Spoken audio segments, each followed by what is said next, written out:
Hey gamers, today I am Spartacus. Let's check it out. Now as we set up the arena here, the first thing players need to do is pick their house. There are 4 houses to choose from. Tullius, Glauber, Silenius, and Batiatus. Now each one of these come with a special rule, and each special rule is different, and you can read about them later on, but they can do special things. They also tell you how many gladiators, slaves, and guards they start off with, and how much money. Sometimes that is different as well. So for this review, I'm going to play as Batiatus. Alright, so I'm going to put him there. Well, what I'm going to get is I'm going to get the markers for House Batiatus here. These are for bidding, which I'll get into later. And this is to track my influence. Now, influence is tracked here up on the board. For short games that last probably half an hour to 45 minutes, you start at 7. For regular games, they're about a little over an hour. They start at 4. And if you want to go real deep, it'd be about an hour and a half to an hour 45 minutes probably. Play at a 1 and try to build all the way to 12. Now, if you see here, your hand size changes the more influence you get. There are some cards called Intrigue Cards that I'm going to get to in a moment. And everyone's dealt out 3 beginning of every round, but they can never go over their hand size in that dealt. And of course, as you gain more influence, of course, your hand size will increase, so you get special privileges. So let's say I'm House Batiatus. What I'm going to start off with is 3 gladiators, 1 slave, 2 guards, and 10 gold. What I'm going to do, they give you a bunch of starting gladiators and slaves to use. I've already just randomly chosen one. You'll just randomly give these out to people. So I'm going to start off with these 3 gladiators here. And I've got my slave. I've put them over here. And I got guards, which I'll talk about later, and I put them down here. All right, and then I'm going to put my tracker. Let's say I start at 4. All right, regular game. Now, they give you these turn summaries to tell you exactly what to do on each turn. Refresh cards, heal injuries, and balance ledgers. I don't have any injuries right now, but I'll show you that later on. Refreshing cards, sometimes slaves have certain cards, certain special abilities at the bottom of them. If you use them, you exhaust it and flip it over. Once the round is over, you will refresh that card. Then you got to balance ledgers. And what you'll be doing, I forgot to pay out gold. The game gives you these nice little gold cardboard coins. But what I'm going to do is I actually got some coins from the Oriental Trading Company for like $5. They're these Roman, nice, shiny gold coins. And they give you like 144 for $5. So I'm going to be using these in my review here. So that's probably less than what I should have. But anyway, let's say I have 10 gold there. What happens is I have to pay out 1 gold to the bank for every gladiator I own, but I also receive 1 gold from the bank every slave I own. Well, in this case, it's not looking good for House Batiatus, right? Because they got 3 gladiators, 1 slave. They have to pay 2 gold. And so they would just pay 2 gold to the bank there. Now, what if you had 3 slaves and 1 gladiator? Well, then you would receive 2 gold. Well, if you had 3 gladiators and 3 slaves, then you receive and give no gold. So that's basically how upkeep goes. Now, once we're done with the upkeep phase, it then goes to the intrigue phase. And that's where we're going to be drawing these intrigue cards. And what you do, like I said, you would just pass out 3 cards. Everyone would have them, and I have some example cards here. As you see these cards at the top of the card, it has these little wreaths here. What is that? That's how much influence you have to have in the game in order to play these cards. So, for instance, if I want to play labor contract, well, it's no influence there. So I can play this whenever. If I wanted to play this one, this is a reaction card. Reaction cards are usually played in reaction to something. So maybe it's during the intrigue phase when someone tries to play a scheme against you. You can maybe force them to do it to someone else or whatever. Or maybe this one's during the market phase. Oh, you can't play this in the market phase. But it'll tell you, hey, play this during the market phase, or play this after a battle, or play this during a fight, you know. So the reaction cards can be played later on. The rest of these cards can only be played during the intrigue phase. So you can play as many as you like. Let's say this one. Oh, look, Target Domus draws 2 more cards. Ooh, I could always use some more intrigue cards. But here's the deal. This is a 6, and I am a 4 influence. So I couldn't play this unless I waited till I got up to 6. Not so. If there was another player who wanted to help me with this scheme, pull off this scheme, I can maybe pay them gold. Say, hey, if you help me with the scheme, I'll give you a gold coin or 2 gold coins. Or maybe I can just cut him in on the deal. Say, hey, look, I get 2 cards. I'll give you 1 if you go in halvesies with me.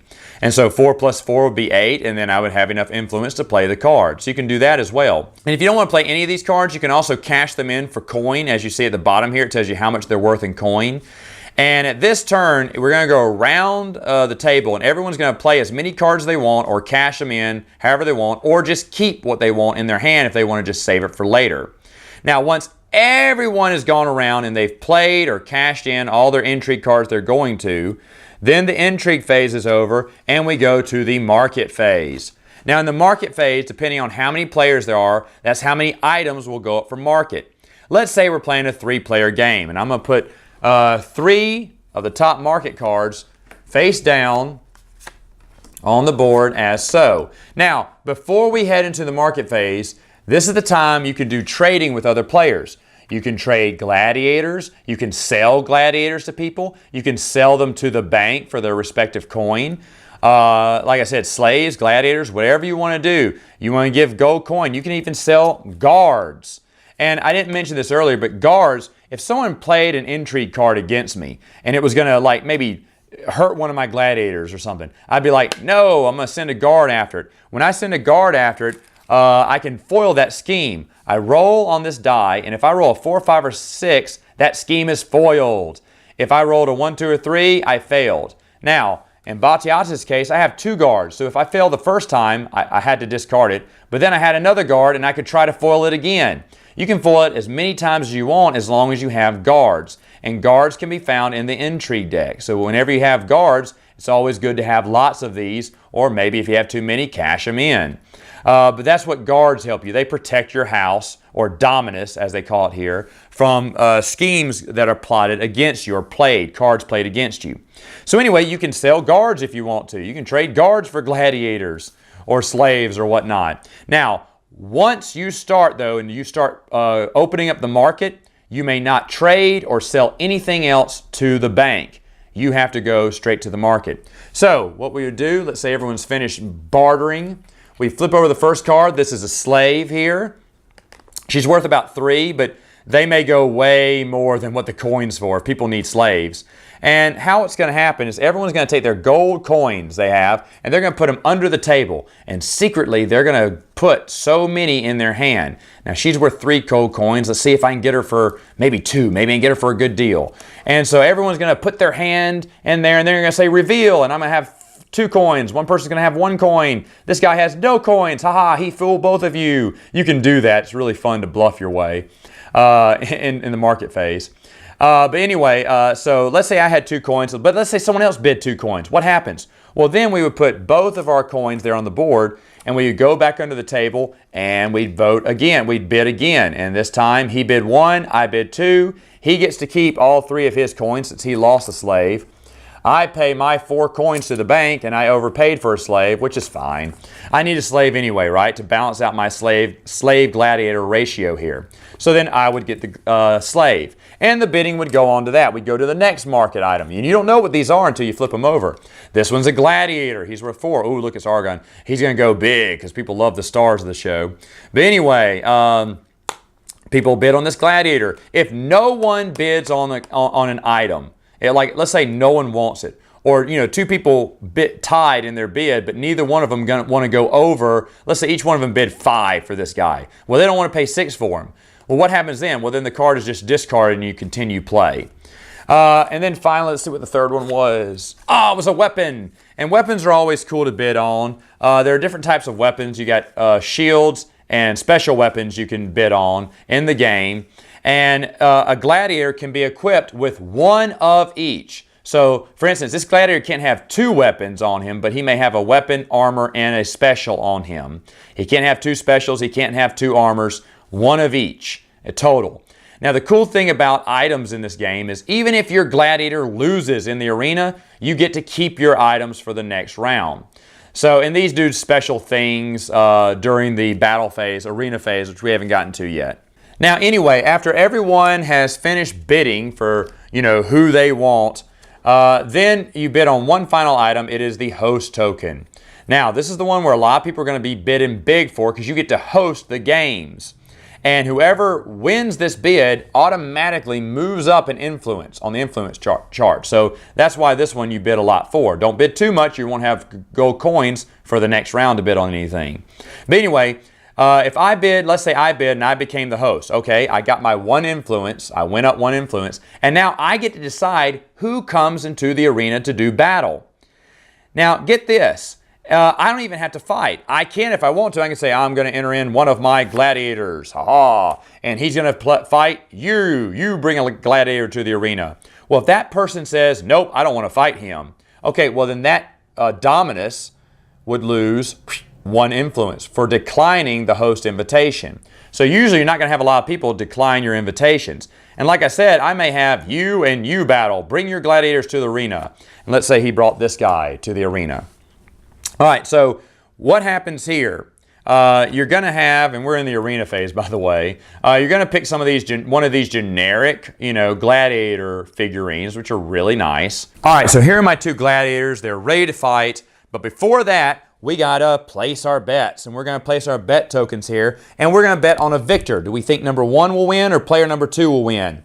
Now, here's the deal. If it's your gladiator in the arena, you can only bet on them to win. You may not bet on an opponent if your gladiator's in the arena because that would be dishonorable. So you can only wager on your gladiator. Now you can only wager up to 3 gold coin.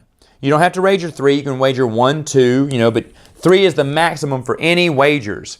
Now, also, if you don't want to bet on a victor, you can also bet on if someone's going to get injured or decapitated. And I'll tell you how that happens later on. So you can have, as you see, we have 3 markers here. So I can have a bet on who I think the winner will be, if someone's going to get injured or someone gets decapitated. Because if either one of these gladiators get injured or decapitated, I'm going to win those winnings that you see on the board. Now, once all the bets are placed, then the battle is going to begin. Now, how the battle begins, if you see this card here, it's going to tell you there are 3 colored dice here, red, black, and blue. Red is attack, black is defense, and blue is speed. This guy has 3 red die, 2 black die, and 2 blue die. The other one is slightly different. He has only 2 attack die, but he has 3 defense die. So what I'm going to do is I bring in the dice that they need for each gladiator. And what we do first is we work on speed. And now you see here, each of them move 2 spaces. But to decide who moves first, both teams will roll their blue die. Whoever has the highest number chooses who goes first. Usually you want that to be you. Sometimes you may want the other player to go first. But usually you want it to be you because that means you can attack first. So let's say they roll, doesn't matter. He'll move 2, he'll move 2. They're still not neck and neck between each other. And on the next move, let's say he gets to go first. So he rolls, he chooses to move and attack. You can either move and attack or attack and move. But he chooses to move in and attack him, whack him.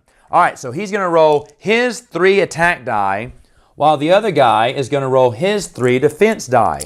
And let's see what happens. If I roll a 3 or higher, that is a hit. All right, so I rolled a 6, a 4, and a 3. That's very good. That's 3 hits there. What did he roll? He rolled a 6, a 3, and a 1. Now, you have to do it in descending order. Now, a 6 on 6, if there's ever a tie, the defender always wins a tie. So that's not a hit. But however, as you see on the next 2, those are both hits. Now you're thinking, now Matt, why can't I put that 3 and put it over there? You can't. It has to be in descending order. So the 4 was a hit and the 3 was a hit. So in that case, I have to go through all my die and I have to choose 2 die to get rid of. Now here's the deal. I have to have at least 1 of each colored die to survive in this battle. Once I lose 1 color die, all of 1 color, then I've lost the battle. So you need to keep at least 1 speed, 1 attack, and 1 defense. So I need to get rid of 2 of these. So maybe a defense and maybe a speed here. I may not go first going forward, but oh well, at least I can try. Now, with this, how it goes, you'll keep battling down. Both gladiators will get down to fewer and fewer die until someone comes down to maybe their last few. And let's say he hits me. If he hits me once, then the battle's over. I have been defeated and I lost. If he hit me and I had to lose 2 die, then I got injured. And if that's the case, I got to put one of these injured tokens on my gladiator, and I'll deal with him in the next round to see if I can heal him or not. But that's if I lose 2 die and I only have 1 die left. But what if he took a big swing at me and he hit me all 3 times? Well, in that case, that's a decapitation, and I am dead. So one of the cool things as host, if someone gets down, they just knocked them down, they were down to just 2 die left. As the host, you can choose whether that gladiator lives or dies. This is a cool feature they gave to the host. And so maybe you can say, hey, should I kill him or should I keep him? People may bribe you with gold, say, yeah, kill him. Or no, please, don't kill my gladiator, or give you gold or whatnot. Now, either way, you don't have to accept it. You can say, nope, I'm killing him. I've even killed off my own gladiator once because I was disappointed he lost in the arena. But anyway, the host gets to decide whether they live or die. That's really cool. Now, if whoever won, and if there are any injuries or decapitations, the winnings, whoever made their bids on each one of these spots, the winnings are doled out to each player. The winner of the arena goes up another influence, and then you'll start all over again. Now, for the winner, what you're going to see here, I'm going to take this injured token because it also can be a favor token. If your gladiator won in the ring, you get a favor, and that's really good. You are favored by the crowd, meaning the next time you fight, if you win, you get 2 extra gold for whoever owns the gladiator. And then if you won a second time, you get a second favor token on here. And if you won, you get 4 gold. If you won a 3rd time in a row, you get to be a champion. And as a champion, you'll get 6 gold every time you enter the arena and win. So being a champion is pretty good. And now this also affects what the host can do when deciding to kill you or keep you alive. If you have favor, I can kill you, but I will lose. You're favored by the crowd. I'm going to lose some influence by the crowd, and I'm going to lose an influence if I kill off this gladiator. And if he's a champion, I may not kill him. All that happens, if someone with favor or who is a champion, if they lose, they just lose all their favor or they lose their champion title and they go back to being normal. So after that round is over, what you're going to do is you're going to go back to the upkeep phase. Refresh any cards, bounce the ledgers, heal injuries. Yes. So when last we saw, our guy was injured. What I have to do is I have to roll a 4, 5, or 6 to see if I can uninjure him. If I rolled a 2 or 3, nothing happens. And if I rolled a 1, he dies. So let's see what happens.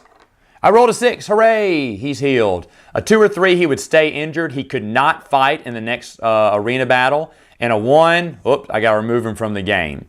Now, you keep going through the rounds. The first 1 to 12 wins the game. All right, Spartacus, final thoughts. What do I think about this game? First off, this is Gale Force 9, the same people that make Firefly, another game that I love. I'd been looking at Spartacus on and off for the past year, and I was thinking, do I really want this board game? Because it doesn't, I don't know. And then after watching the TV show, I was like, yeah, I got to get it. I got to try it out. And man, I'm so glad I did. The more times I play this game, the higher it goes up my list. I just love it that much. It's not getting old. First off, the 3 phases. Intrigue Phase, where you're playing cards on opponents. There is a lot of strategy involved there. Do I want to cash these in because I need some coin? Do I want to hold on because it's a really good card? Can I convince someone to work with me to get this because I want this? Sometimes, I think I got one, it was very simple. You get like 8 coins. And I was like, who will help me with this? Someone goes, I will, but you give me 4. And then one guy goes, I will, but you give me 3. It was like a bidding war to get to the lowest. I loved it. But also you got those screw you cards are around. People can play guards. You want to build up on guards because then no one will throw a scheme at you, right? Because you can throw all these guards on them and they'll eventually foil it. But what we did, someone had like a huge amount of guards. I want to say they had like 9 guards. And it was like no one was going to mess with them. Well, then we had a plan to all throw schemes on that one person so they would use up all their guards and become, vulnerable to an attack because they were winning with a full thing of guards. So you got to watch it because the runaway leader gets ganged up on by the other three houses. It's really, really good.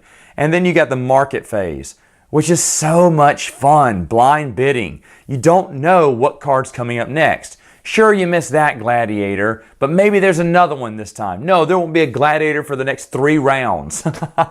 It's like they're all slaves or weapons or whatnot, and no gladiators. That happened to us one time. That one gladiator I got at the very beginning was winning all the battles, and it was like awesome.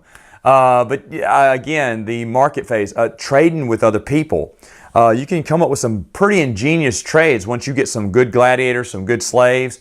People start wanting to do trades with you, or you start cashing in, those starting slaves and starting gladiators. You may not need them, and eventually you'll flush them out if you get better. But sometimes you have to keep them because some cards say, hey, if you have X amount of slaves or X amount of gladiators in your dominus, you get another bonus or something. So sometimes you're keeping them for strategy-wise. There's so many cards that make you play the game differently, and that's what I love about this game. Of course, the battles are really fun. Being the host, man, giving the thumbs up, thumbs down, they live or die, that's just smart, and I love it. You got to be careful not to overbid, though. If you overbid for the host, like I sometimes do, then I have 0 money the next round, hardly, and I'm going to get outbid by everyone, and they're going to snatch up all the goodies. This is a pretty well-balanced game. Like I said, there's nothing wrong with the regular coins that come in the game. I just loved it so much, I said I have to pimp this out. So, Oriental Trading Company, it's $5. I got free shipping and 144 coins, which is basically all you need. I got a second bag actually, just to make sure, because if we ever play with 7 players, which I hope we do, we may need the extra coin. You never know. But it is just a fantastic game to play. Even if you're not fighting in the gladiator arena and you're just watching it, it's almost as much fun, probably more. When we were playing 4 players one time, we had 2 players. I was a host. I had 2 other teams go at it, 2 other gladiators go at it, and we were all like, yeah. And, when that person got injured, not injured, when they lost, everyone was turning to me going, kill him. I was like, oh man, I can't. He has favor with the crowd. I was like, screw that. It's awesome to kill him. I'll take the loss of influence and kill him. It was great, because that one was a really good gladiator, and I just had to get him out of that other player's hand. So you will kill off favorites. And just for gameplay, you may keep someone's gladiator alive. Their gladiator sucks. They didn't want him. They wanted him to die anyway. That's why they sent him into the arena. And you may go, nope, they're living. You're stuck with them. In fact, during upkeep, you're going to have to pay another gold coin for that one. I mean, it's all strategy. It is all strategy, and it is so much fun. And before you think it, just like Firefly, you do not have to watch the TV show to love this. In fact, every single person who's come over to my house to play this game has not seen the TV show, and they love this game. They love this game. Now, one thing here, I do let my little nephews play the game. However, I did find out there are some wordy dirts on the cards. And my little nephew pointed out and said, ooh, he said a bad word. I said, what? It has quotes from the TV show on the cards. Whoops. And it's kind of R-rated. So I forgot about that. So if you're looking to play this with kids, you may want to watch it. I mean, they were kind of cool. My brother was cool with it. He's like, that's all right. But, they do have a few, there's one card that's really funny. It stops, reaction card foils a plan, but you have it foils the foiler, and it's a bad word, but it's kind of funny. And I take that card out when I play with my little nephews. But other than that, though, it is a fantastic game. Definitely worth your time. Spartacus, check it out. All right, gamers, that's all the time I have for now. Until next time, I'm still Spartacus.